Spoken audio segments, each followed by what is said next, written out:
제가 뭐 많이는 아니고 한 두 번 정도 했었죠. 신천지 이제 교리 반증, 신천지에 대해서 이렇게 나눠봤었는데요.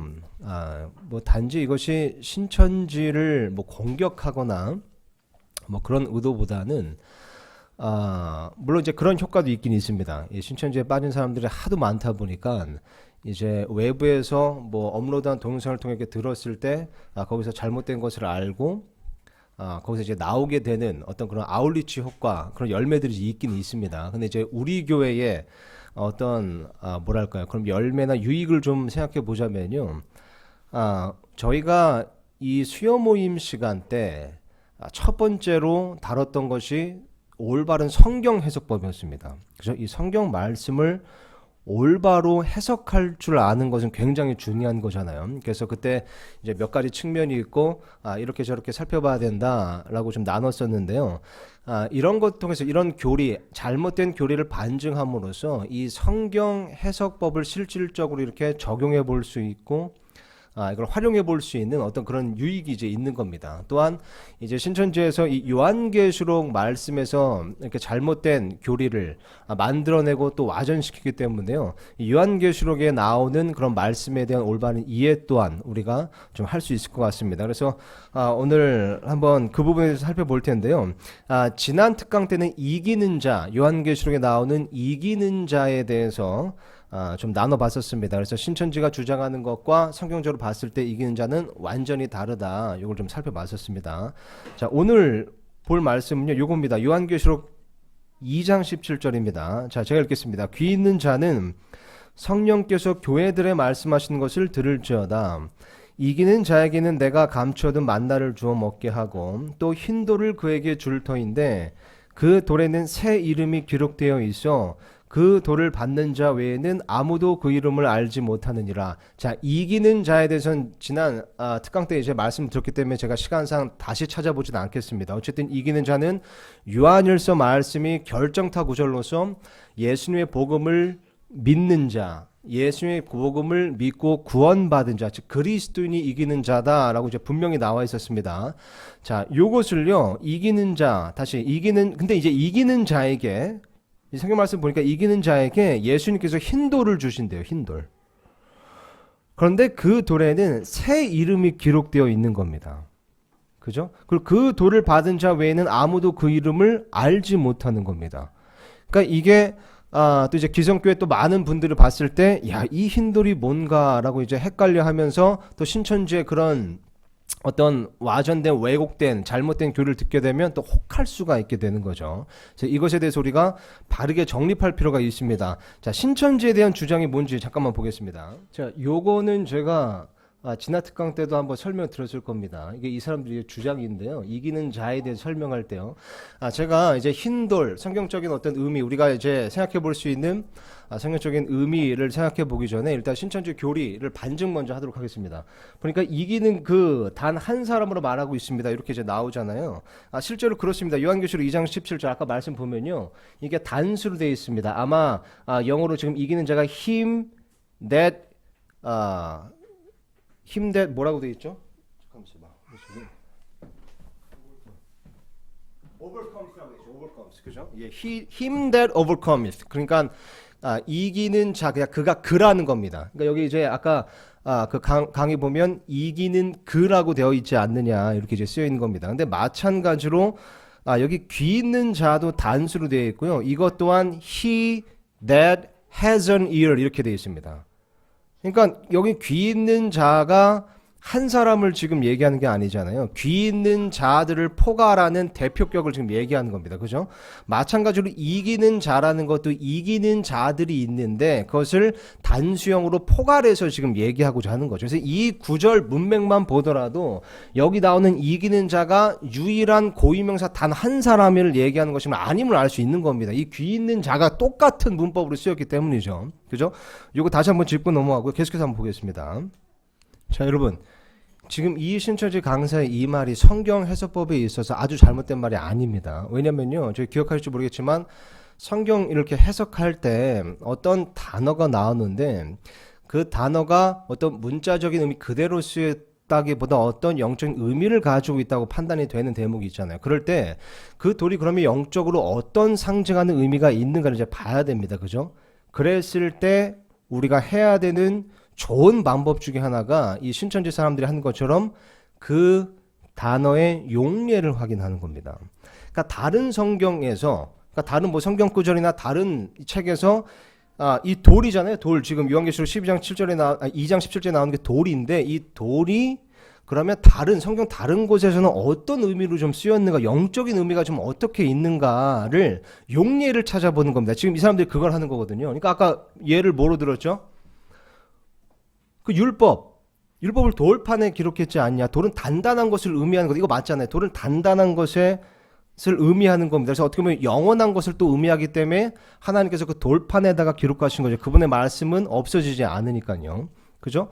또 예를 든 것이 이 느부갓네살 왕의 그 꿈에 대한 해석을 봐라. 그 꿈 꿨을 때 신상이 있는데 그게 나중에 단단한 돌이 들어와서 그죠? 그 신상을 무너뜨리잖아요. 그 돌이 그 왕국, 예수님의 왕국, 예수님을 상징하는 거잖아요. 그죠? 그렇기 때문에 이 돌은 어떤 심판을 의미하는 거다. 또 그렇게 용례를 찾아본 겁니다. 나름. 또 하나는 예수님이 산 돌이시지 않았느냐. 그죠? 그래서 아까 이제 든 구절처럼 그 돌에 이제 떨어지는 자는 부서질 것이고 또 그 돌이 떨어진 그 대상은 산산조각 난다. 이렇게 예수님께서 말씀하셨어요. 그러니까 이 돌이라는 것이 굉장히 단단한 것을 의미하는 것인데 이것은 또한 보니까 성경의 용례를 찾아보니까 이런 구절 저런 구절 이런 구절을 통해서 심판을 의미하는 거구나 라고 보는 겁니다. 그러면서 이 사람들은 어떻게 몰고 가냐면 그러면 여기 나오는 흰 돌이라는 것은 어떤 심판권을 의미하는 거구나 이렇게 이제 보는 거죠. 그죠? 그러면 이 사람들이 다 성경 말씀을 근거로 한 거예요. 지금 다 용례를 그렇게 찾아본 거잖아요. 정확한 성경 해석법입니다. 자, 근데 문제가 뭐냐면요, 이 돌에 대한 어떤 상징과 용례가 이것만 있지가 않는다는 겁니다. 그죠? 그러니까 이 돌이라는 것이 어떤 성경에서 용례를 찾아본다면 이 돌은 되게 많이 나오잖아요. 성경에서요. 그렇기 때문에 이 용례가 굉장히 다양해요. 그죠? 이럴 경우는 당연히 문맥을 봐야 되는 겁니다. 문맥을 좁히면 좁힐수록 좋은 겁니다. 그죠? 돌에 대해서 용례를 찾아보는데 성경에 너무 많다 이건. 그리고 의미가 너무 다양하다라고 한다면 어떻게 하겠습니까? 그럼 요한계시록에 나오는 돌의 용례는 어떠한가를 살펴보는 겁니다. 만약 요한계시록 안에도 돌이 여러 군데가 나오는데 돌의 그 의미가 너무 많다라고 한다면 어떻게 하겠습니까? 그 장으로 좁혀야겠죠. 그죠? 이 2장 말씀으로 좁혀야 되는 겁니다. 근데 그 2장 말씀에도 돌이 엄청 또 많이 등장해요. 또 다양한 의미로. 그럼 어떻게 되겠습니까? 그 앞뒤 구절로 좁혀야 되는 겁니다. 그러니까 이 용례를 살펴보는 것은 좋지만 그것이 다양할 경우 당연히 문맥을 참고해야 된다는 겁니다. 자, 근데 그렇지 못한 것이 문제인 것을 제가 한번 보여드리겠습니다. 자, 돌이 단지 이 사람이 말한 지금 어떤 그런 심판의 의미 만 갖고 있는 것, 단단한 의미만 갖고 있는 것이 아니라요. 보면요, 굉장히 용례가 많습니다. 예를 들면요, 창세기 28장 10절에서 11절, 18절, 19절 보면 야곱 이야기가 나오죠. 그죠? 근데 야곱이 그 돌을 취해서 베개로 삼았습니다. 그죠? 그리고 어떻게 하냐면 18절에 보면요, 야곱이 아침에 일찍 일어나 베개로 삼았던 돌을 가져다 기둥으로 세우고 그 위에 김을 부가 기념으로 세웠다는 겁니다. 또 그죠? 꿈을 꾼 다음에 이것을 기념으로 세웠다는 겁니다. 그러니까 이 돌이 보니까 어디에서는 성경 어디에서 보면 용례가 베개로도 쓰여요. 그죠? 그리고 기념비로도 쓰입니다. 단지 뭐 심판하고 뭐 이런 게 아니라요. 그죠? 또 보니까 출애굽기 17장 12절에 또 어떻게 쓰였습니까? 그러나 모세의 손이 무거워지매 그들이 돌을 가져다가 그의 밑에 놓아 그가 그 위에 앉게 하고 아론과 훌이 하나는 이편에서 하나는 저편에서 그의 손을 붙들어 올렸더니 그의 손이 해가 질 때까지 그대로 있더라. 이거 유명한 대목이죠. 그죠? 보니까 여기서는 돌이 또 어떤 용례로 쓰입니까? 의자로 쓰여요. 의자. 그렇잖아요. 또 신명기 말씀 보니까 4장 28절 이렇게 쓰여있습니다. 너희가 거기서 사람의 손으로 만든 신들 곧 보지도 못하며 듣지도 못하며 먹지도 못하며 냄새도 맡지 못하는 나무와 돌을 섬기리라. 여기서는 돌이 또 어떤 용례로 쓰였습니까? 우상으로 쓰였습니다. 우상. 이 굉장히 많다는 겁니다. 이 용례가, 이 의미가요. 이사야서 또 5장 1절에서 2절 보면요, 보니까 이제 나는 내가 지극히 사랑하는 자를 위해 노래를 부르되 그의 포도, 그러니까 1절 보면 포도에 대한 얘기거든요. 그죠? 그리고 2절 보니까 그가 거기에 그 포도원의 울타리를 두르고 그것에 돌을 주워내고 최상품의 포도나무를 거기에 심고. 그 뭡니까? 여기서는 돌이 쓰레기로 나옵니다. 쓰레기. 그러니까 포도원을 가꾸고 최상품의 포도나무를 심기 전에 걸러야 되는 쓰레기로 돌이 나온다는 거죠. 또 제가 여기는 지금 안 띄워놨나 본데요. 아마 레위기 말씀일 겁니다. 레위기 말씀에 보면 이렇게 쓰여 있어요. 사람을 죽일 수 있는 돌로 사람을 죽이면 그런 살인자니라. 여기서는 돌이 또 어떻게 쓰였습니까? 흉기로 쓰이는 겁니다.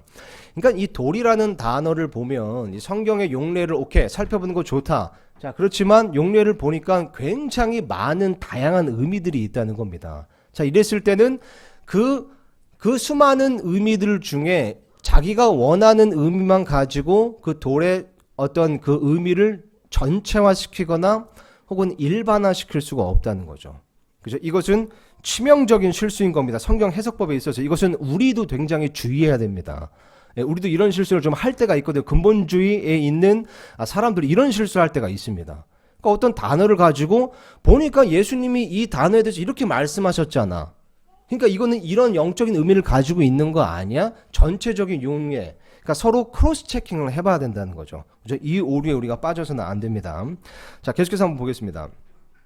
자, 보시면요. 아까 이제 나왔던 이 사람들 주장하는 게 그거예요. 자, 예수님께서 초림하셨을 때 마음에 율법을 가지고 계셨다는 겁니다. 자, 그래서 그 율법이 곧 흰 돌인데 왜 그렇습니까? 돌판에 기록했잖아요. 그 흰 돌이 그 율법이 되는 거예요. 그걸로 예수님께서 그 바리새인들 서기관들이 그때 당시에 거짓 목사들을 심판했다. 근데 그 흰돌이 지금 어디로 넘어갔냐? 이만희한테 넘어간 겁니다. 왜냐면 이만희가 이기는 자니까요.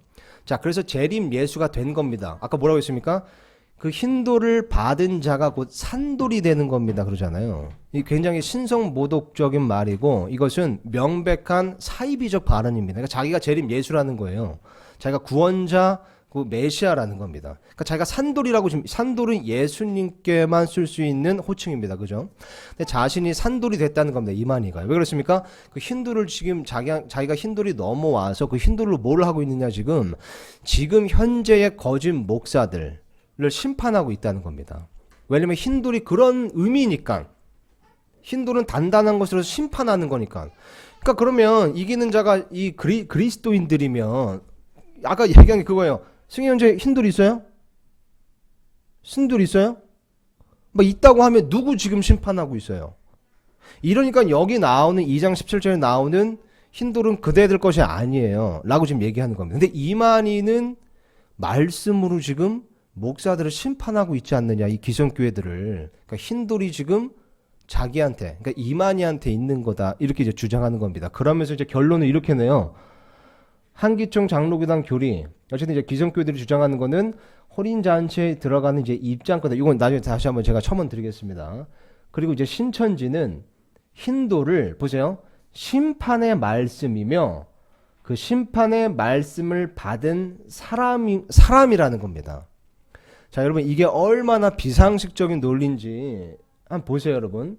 흰돌이 아까 요한계시록 2장 17절에 나오는 흰돌이 이 심판의 말씀이면서 그 말씀을 받은 사람이 된다는 거예요. 자언 말씀에 뭐라고 써있습니까? 어리석은 자에게 어리석게 대답하라고 그러잖아요. 이 신천지 이런 논리를 그대로 우리가 한번 사용해서요. 한번 역이용하자면 이렇게 되는 겁니다, 여러분. 잠시만요. 자, 아까 이제 우리 지금 보는 본문 말씀입니다. 아까 이제 그 신천지가 정리한 그 결론 있잖아요. 그러므로 흰돌은 심판의 말씀을 뜻하는 것이고 또 그 심판의 말씀을 받은 그 사람을 뜻하는 것이다. 그러니까 결국 흰돌은 이만이라는 거예요. 이만이. 근데 이 말씀 보면 이기는 자도 이만이래요. 그럼 지금 넣어보면 어떻게 됩니까? 귀 있는 자는 성령님께서 교회들에게 말씀하신 걸 들을지어다. 이만희에게는 내가 감춰둔 만나를 주어 먹게 하고 또 이만희에게 줄 터인데 그 이만희에는 새 이름이 기록되어 있어 그 이만희를 받는 자 외에는 아무도 그 이름을 알지 못하느니라. 이런 대입법이 돼버리는 겁니다. 그러니까 얼마나 무식한 소리를 하고 있는지 몰라요, 이게. 그죠? 아예 그냥 하나를 정해서 흰 돌은 심판의 말씀이다라고 정해 두던가. 근데 거기에 심판의 말씀을 받은 사람이라고 얘기를 해버리잖아요. 그죠? 이게 왜 그러야만 했냐면요. 예수님과 동급으로 가져가려니까 그렇게 되는 거예요. 왜냐하면 아까 이제 인용한 예수님의 말씀 그 산돌이 그 저기 뭐야 효력이 없어지거든요. 그러니까 무슨 말이냐면 예수님은 율법을 받은 적이 없잖아요. 그죠? 근데 예수님은 산돌이라고 그러잖아요. 그죠? 그러니까 율법을 받은 자가 산돌이 되는 것처럼 자기도 흰 돌이 됐다는 겁니다. 그러니까 예수님하고 같이 가야 되니까 정의를 할 수 없이 두 개를 만들어 버린 겁니다. 심판의 말씀이면서 심판의 말씀을 받은 자이다. 이렇게. 그죠? 무슨 말씀인지 알겠죠? 무슨 말인지 아시겠죠? 그러니까 예수님하고 이제 동급을 만들려다 보니까 이런 실수, 어떻게 보면 이런 어처구니없는 논리를 이제 펴게 되는 겁니다. 자, 그래서 이제 요런 이제 쉽게 이제 반증을 할 수 있는 부분이고요. 이게 아마 마지막 동영상 같은데, 자, 여기 왜 제가 멈췄냐면요.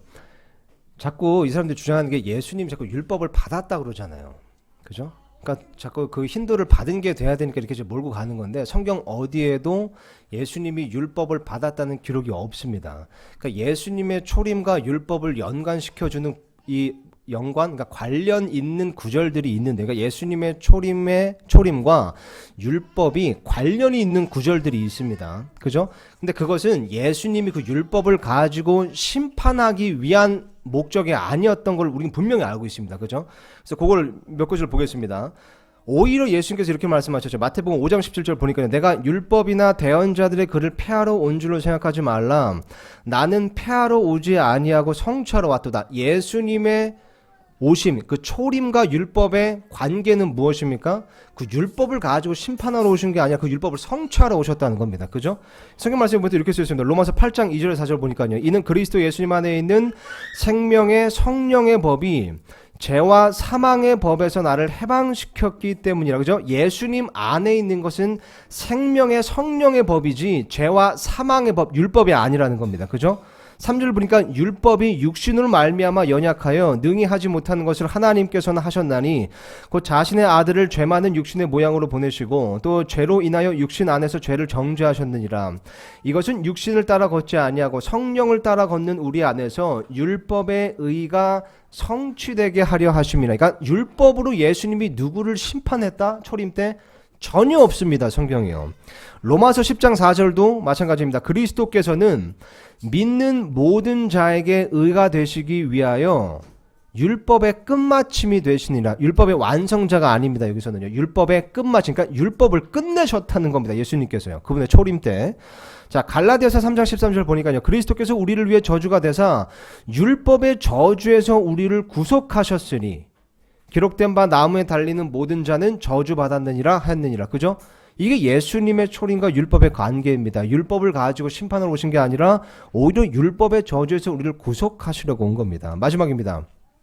두 개 더 있네요. 에베소 2장 14절에서 15절입니다. 그분은 우리의 화평이시니라.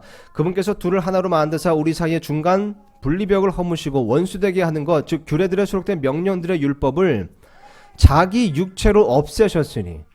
심지어 예수님께서는 율법을 자기 육체로 없으셨습니다. 그죠? 이것은 이 둘을 자기 안에서 하나의 새 사람으로 만듦으로써 화평을 이루려 하시며. 진짜 마지막입니다. 히브리서 7장 16절에서 17절을 보니까요. 멜기세덱의 모습을 따르는 다른 제사장이 일어나므로 그것은 더욱더 분명하도다. 이분은 육신에 속한 명령의 율법에 따라 제사장이 되지 아니하시고 무궁한 생명의 권능에 따라 되셨으니. 그죠? 그러니까 이 예수님과 다시 예수님의 초림과 율법의 관계란 예수님께서 율법을 어떤 심판의 도구 혹은 심판권으로서 사용하신 것이 아니라는 겁니다. 그것을 성취하기 위해 오셨고 끝마치기 위해 오셨고 그것으로부터 우리를 구속하시려고 오셨고 그것을 없애시려고 오신 겁니다. 그러므로써 새 언약, 즉 신약을 여시려고 오신 거죠. 그래서 이것만 보더라도 흰 돌이 심판의 말씀이라는 이 신천지의 교리는요, 이치적으로도 논리적으로도 성경적으로도 전혀 맞지가 않는 겁니다. 자, 마무리 동영상. 굉장히 뭐 자신 있게 얘기하지만 엉터리입니다. 그러니까 아까 뭐라 그랬또? 이거 지난 뭐 특강 때 얘기한 거라 제가 크게 뭐 저기 더 다루진 않겠지만요. 얘기한 게 그거거든요.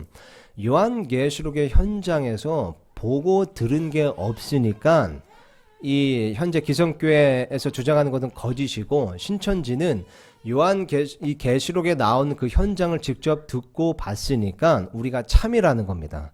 그러니까 이거는 지난번에 좀 대대적으로 설명을 드렸죠. 그러니까 이 성경 말씀 보시면 이 요한계시록이 이제 그 현장, 요한계시록의 현장, 그죠? 1장, 2장은 소아시아 교회잖아요.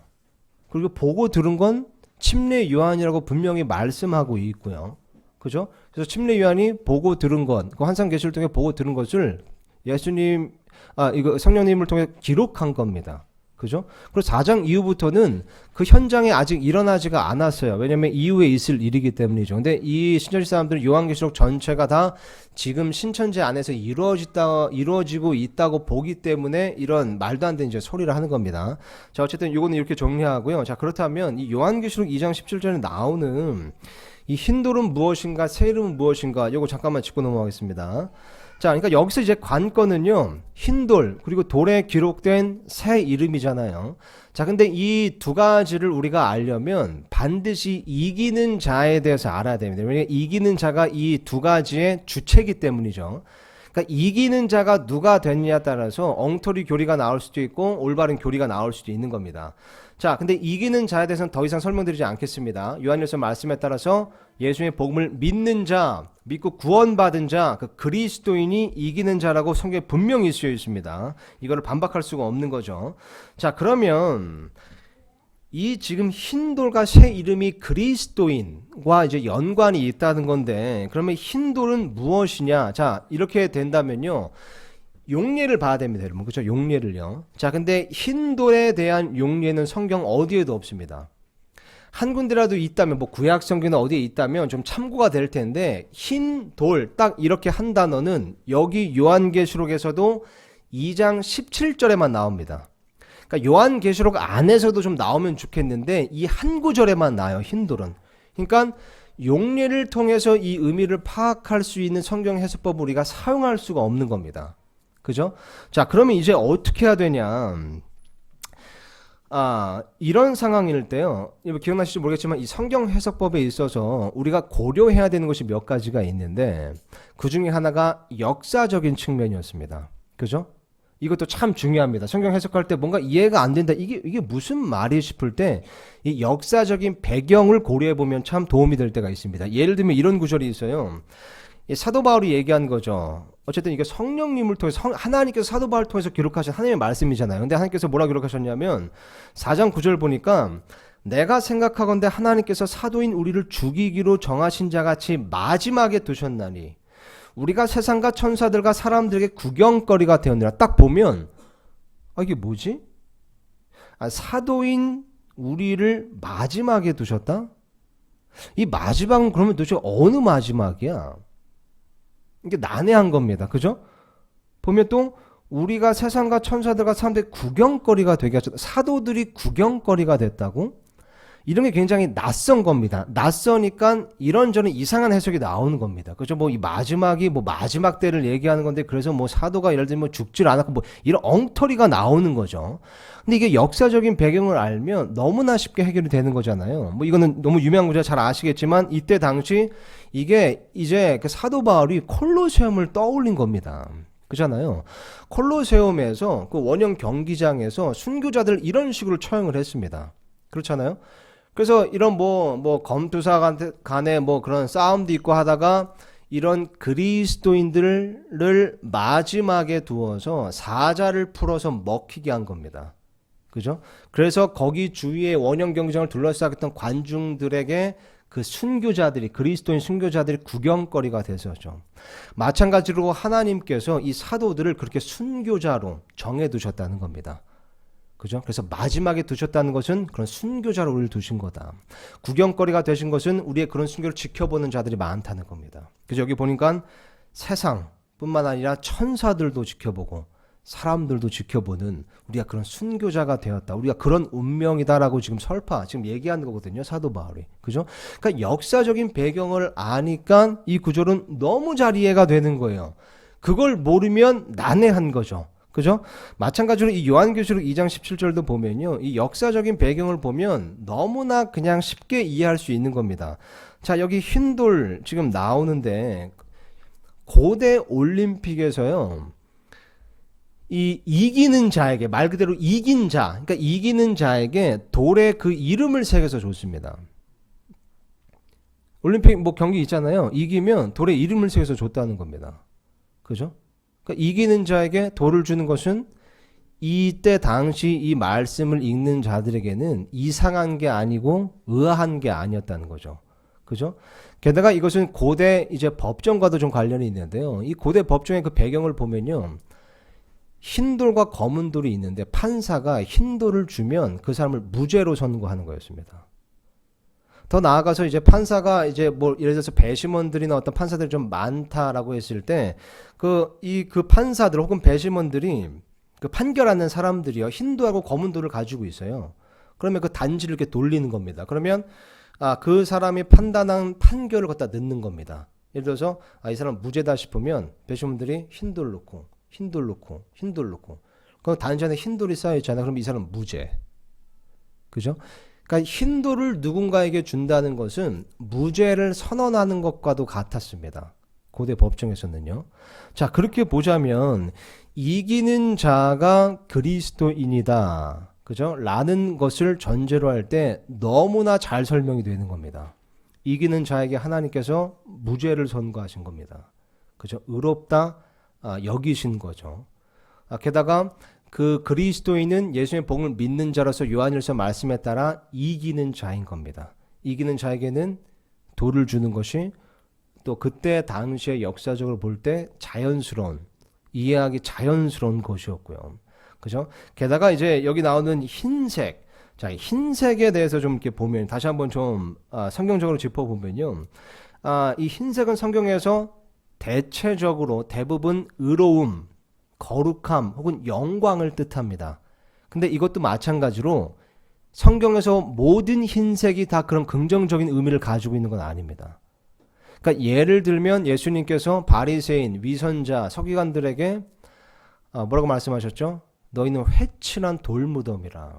그게 아마 영어로 whited, 그러니까 whited tombstone이라고 되어 있을 겁니다. 그러니까 회칠한 돌무덤, 그러니까 흰색으로 칠한 돌무덤이라는 겁니다. 그러니까 흰색이라는 것이 항상 그런 의미로 쓰인 것은 아니거든요. 자, 그렇다면 어떻게 됩니까? 성경 전체로 봤을 때 의미가, 상징이 갈려요. 다양해요. 그럼 어떻게 한다고 했습니까? 문맥을 좁혀야 됩니다. 그럼 요한계시록에 나오는 흰색의 의미는 어떤데?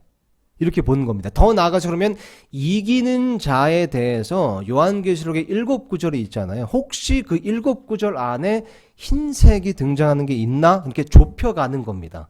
그러면 용례를 정확히 알 수가 있거든요. 그 용례의 의미를요.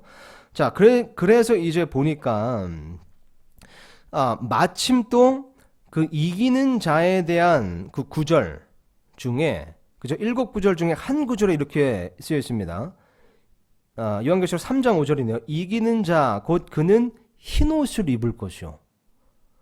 내가 그의 이름을 생명책에서 지워버리지 아니하고 그의 이름을 내 아버지 앞과 그분의 천사들 앞에서 시인하리라. 그죠?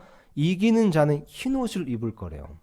아까 2장 17절에는 이기는 자에게는 흰돌을 줄 거라고 쓰여 있잖아요. 그러니까 흰옷, 흰돌, 이렇게 흰색이 이 요한계시록 안에서, 더 나아가서 이기는 자를 언급한 그 구절 안에선 같은 의미로 쓰인 겁니다.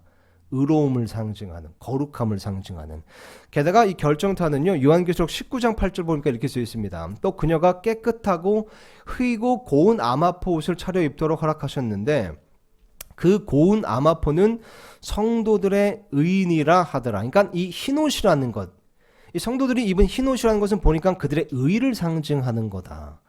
이렇게 요한계시록, 성경이 성경을 지금 해석해주고 있는 겁니다. 그죠? 그러니까 요한계시록 안에서 흰색의 용례를 보니까 이런 의로움, 거룩함, 영광을 뜻하는 것이구나 라고 우리가 이제 분명히 알 수 있는 거죠.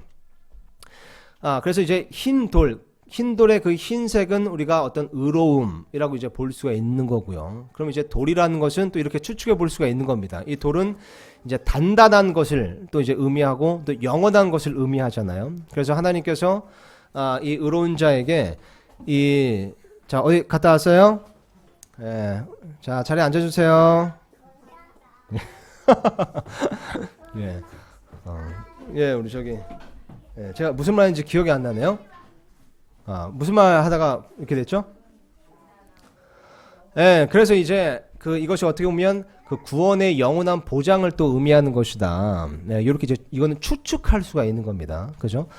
그리고 또 하나는 이제 흰 돌이라고 했을 때 흰색은 정리가 됐죠, 지금. 성경 용례를 통해서. 근데 돌이라고 봤을 때 이것이 또 성경에 보면 아까 뭐 이런저런 용례가 있었지만 또 사람을 뜻하기도 하거든요. 그래서 이 구약성경에 보면 이 제사장이 입던 이 흉패에 12개 보석, 그러니까 돌이 있었는데 그 12개 보석은 즉 12지파의 선조를 의미했습니다. 이제 그런 걸 볼 때 흰 돌이 그 의로운 사람을 뜻하는 것이 아니냐. 그러니까 이런 것들은 우리가 추측해 보는 거지만 어쨌든 이런 것들을 통해서 우리가 분명히 알 수 있는 건 뭐죠? 흰 돌이라는 것은 의로운 자, 구원받은 자에게 주는 표식이라는 겁니다. 이건 우리가 정확히 알 수 있는 겁니다. 그죠? 그러니까 흰 돌은 어떤 심판의 말씀, 심판권, 심판의 도구가 아니라 이것은 의로운 자에게 주는 표식이다.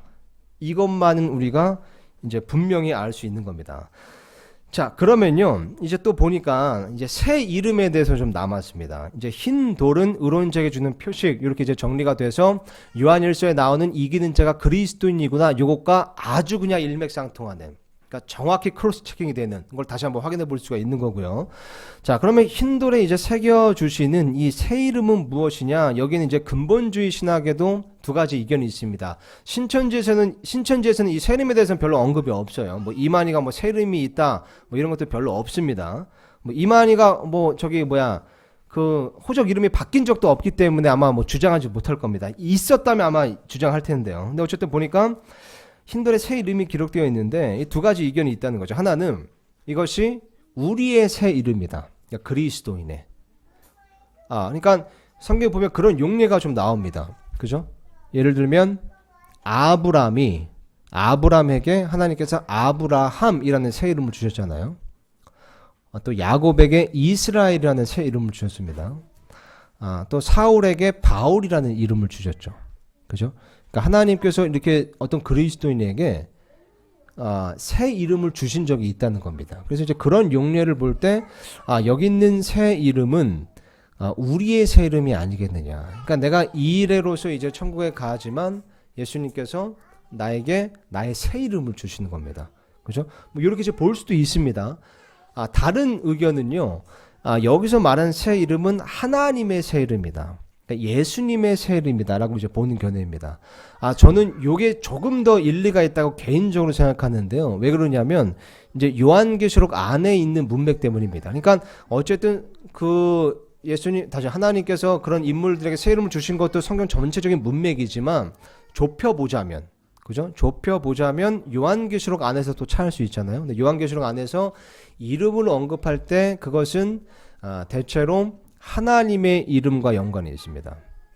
게다가 이기는 자가 언급된 구절에 보면요. 심지어 이렇게 쓰여 있죠. 3장 12절 보니까요.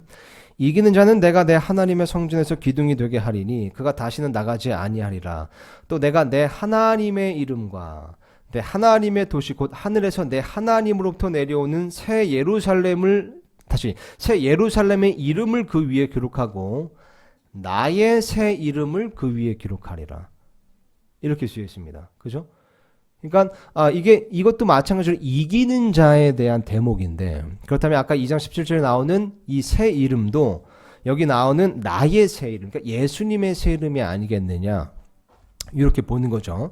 요한계시록 14장 1절도 이름에 대해서 보니까요. 또 내가 바라보니 보라 어린 양께서 시온산 위에 서 계시고 그분과 함께 14만 4천이 서 있는데 그들의 이마 안에는 그분의 아버지의 이름이 기록되어 있더라. 그러니까 이 요한계시록에서 이름을 새겨주시고 기록해 주실 때 그것이 하나님의 이름, 예수님의 이름과 이제 관련이 있다는 거죠.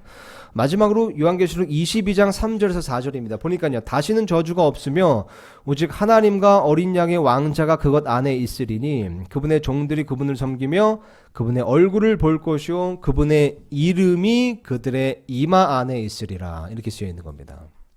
자, 그래서 이런 것들을 이제 크로스 체킹하고 보자면요. 오늘 이제 본문 말씀 요한계시록 2장 17절에 나오는 흰돌, 이 새 이름, 이것이 전혀 어려운 것이 아니다. 전혀 난해한 것이 아니다. 그죠?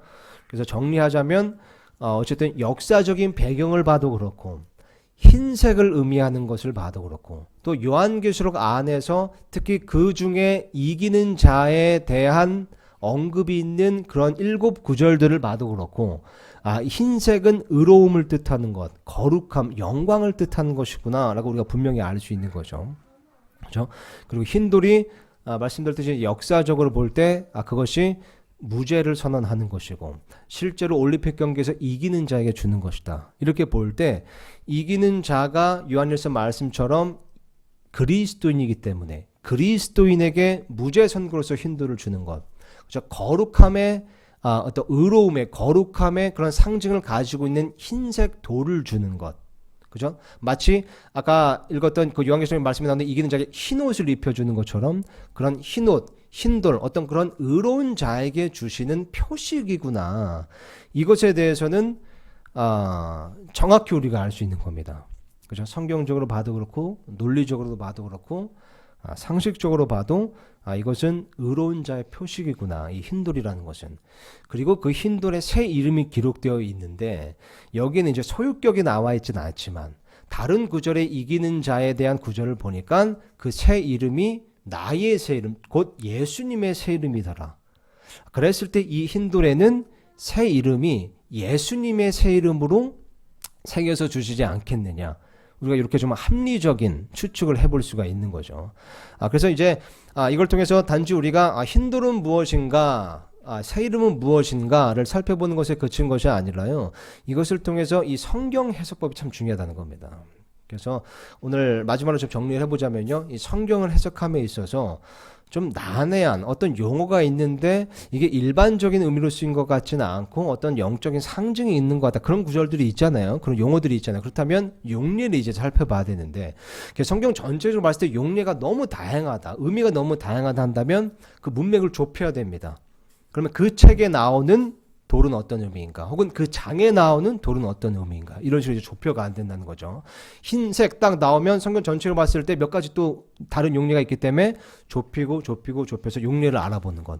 근데 성경에 여기 나오는 흰돌처럼 용례가 전혀 없다. 그러니까 성경 사전으로 우리가 해결할 수가 없다라고 본다면 역사적인 배경을 통해도 살펴볼 수 있고요. 그죠? 아니면 다른 구절들과 크로스칭해서 살펴볼 수도 있고. 그죠? 어떤 전통적인 해석 이런 것을 통해서 우리가 어쨌든 최대한 올바르고 추측을 한다면 합리적인 그리고 성경적인 성경에 위배되지 않는 그런 추측과 그런 해석을 해야 된다. 자, 그래서 이렇게 오늘 정리를 하고요. 자, 어쨌든 아까 이제 그것을 좀 설명드리고 마치겠습니다. 그러니까 한기총 아까 그 이제 목사님이 좀 유명한 목사님입니다. 이제 아까 목소리가 좀 빨리 들어서 못 알아들으셨을 텐데요. 그러니까 우리나라에서 뭐 딱 이름 던지면 모두 알고 있는 그 목사님이다. 그러니까 목사님이 얘기하기를 여기 나오는 흰돌은 혼인잔치에 들어가는 입장권이다 이렇게 이제 말씀하신 거잖아요. 물론 제가 이제 그 설교를 듣지 않아서 어떤 의미로 말씀하시는지 모르겠지만 만약에 그제 비유를 말씀하셨다면 뭐 그게 말이 아주 안 되는 건 아니겠죠. 그러니까 비유로 말씀했다면요. 그러니까 흰돌은 의로운 자에게 주는 표식인데 어린 양이 혼인잔치에 들어갈 때 그런 표식이 있어야 들어가는 거라면 의로운 자가 다 갖고 있는 표식이라면 그게 약간 마치 그런 혼인잔치에 들어가는 입장권 같은 게 아니겠느냐 뭐 이렇게 이제 말씀하실 수도 있을 겁니다. 뭐 그렇다면 맞는 말이겠지만 뭐 이게 혼인잔치의 입장권이다 딱 이렇게 얘기한다면 그건 또 이 문맥을 통해서 볼 때 그렇게 단정 지을 수가 없는 거죠. 그 부분은. 그죠? 근데 어쨌든 이 신천지의 흰돌에 대한 해석은 완전히 잘못됐다. 이렇게 볼 수가 있는 겁니다.